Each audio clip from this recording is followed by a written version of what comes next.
মানবতাবিরোধী অপরাধের মামলায় শেখ হাসিনা সহ ৩ আসামির বিরুদ্ধে ট্রাইব্যুনালে অভিযোগ গঠনের আদেশ 10 জুলাই। বিচারপতি মোহাম্মদ গোলাম মর্তুজা মজুমদারের নেতৃত্বে গঠিত ৩ সদস্যের আন্তর্জাতিক অপরাধ ট্রাইব্যুনাল ১ শুনানি হয় এই মামলার। বান্ডেল থাকলে প্রতি সেনমানিতে টাকা বাঁচবে। বিকাশ সেনমানি বান্ডেল কিনে জিতুন প্রতি লেনদেনে। শেখ হাসিনা এবং সাবেক স্বরাষ্ট্রমন্ত্রী আসাদুজ্জামান খান কামালের পক্ষে রাষ্ট্রনিযুক্ত আইনজীবী শুনানি করেন। এছাড়া এই মামলায় গ্রেপ্তার একমাত্র আসামি সাবেক পুলিশ মহাপরিদর্শক চৌধুরী আবদুল্লাহ আল মামুনকে ট্রাইব্যুনালে হাজির করা হয়। এর আগে গত ১ জুলাই শেখ হাসিনা সহ ৩ জনের বিচার শুরুর আবেদন করে প্রসিকিউশন।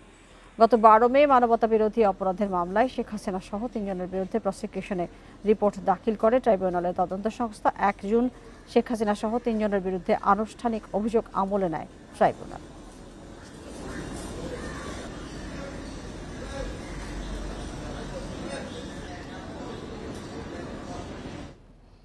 এ নিয়ে আরো জানাতে ট্রাইব্যুনাল চত্বর থেকে যোগ দিচ্ছেন সহকর্মী শাহাদাত স্বপন।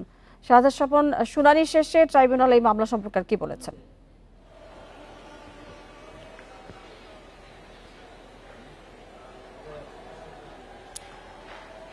দেখুন, আজকে তো আসামি পক্ষের অভিযোগ গঠনের শুনানি ছিল।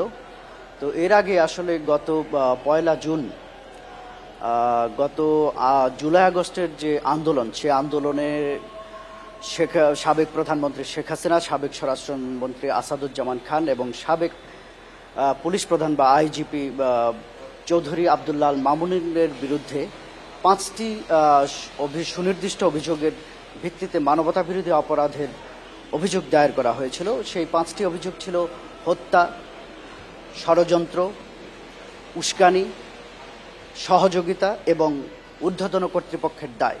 এই 5টি অভিযোগে তাদের বিরুদ্ধে মানবতাবিরোধী অপরাধের অভিযোগ দাখিল করা হয়েছে গত ১ জুন এবং গত ১ জুলাই এই অভিযোগ গঠনের উপর শুনানি শুরু হয় প্রথম দিন এবং সেটি টেলিভিশনে সরাসরি সম্প্রচার করা হয়েছিল। সেদিন রাষ্ট্রপক্ষের আইনজীবী অর্থাৎ প্রসিকিউশন তাদের অভিযোগ গঠনের শুনানি শেষ করেছিল। আজকে আসামি পক্ষের রাষ্ট্রনিযুক্ত আসামি পক্ষের যে আইনজীবী, তিনি আসামি পক্ষের অভিযোগ গঠনের শুনানি করেছেন।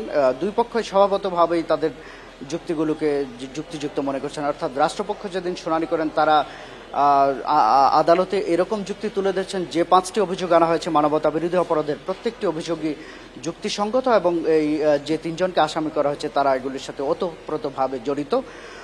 অপরপক্ষে আজকে আসামি পক্ষের আইনজীবী স্বাভাবিকভাবে বলেছেন যে এই যে অভিযোগগুলো আনা হয়েছে, এই অভিযোগগুলোর সাথে যে 3 আসামির কথা উল্লেখ করা হয়েছে তাদের আসলে কোনো সংশ্লিষ্টতা নেই, কাজেই এই অভিযোগ থেকে তারা অব্যাহতি পেতে পারে।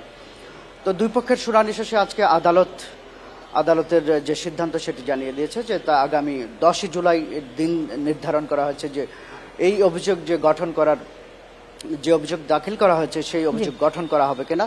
10 জুলাই আসলে এই মামলার ভাগ্য নির্ধারিত হবে। সেদিন যদি আদালত অভিযোগ গঠনের আদেশ দেয়, সেক্ষেত্রে নিয়ম অনুযায়ী অর্থাৎ আন্তর্জাতিক অপরাধ ট্রাইব্যুনালে মানবতা বিরোধী অপরাধের মামলার যে স্বাভাবিক প্রক্রিয়া, সেই স্বাভাবিক প্রক্রিয়ায় কিন্তু এই মামলার অন্যান্য কার্যক্রম শুরু হবে। তো এই সেদিন পর্যন্ত অপেক্ষা করতে হবে আদালত থেকে, অর্থাৎ আন্তর্জাতিক অপরাধ ট্রাইব্যুনালের যে আদালত, সেই আদালত থেকে কি সিদ্ধান্ত আসে। জি, শাহাদাত স্বপন, আপনাকে অনেক ধন্যবাদ আমাদেরকে বেশি তথ্য দেওয়ার জন্য।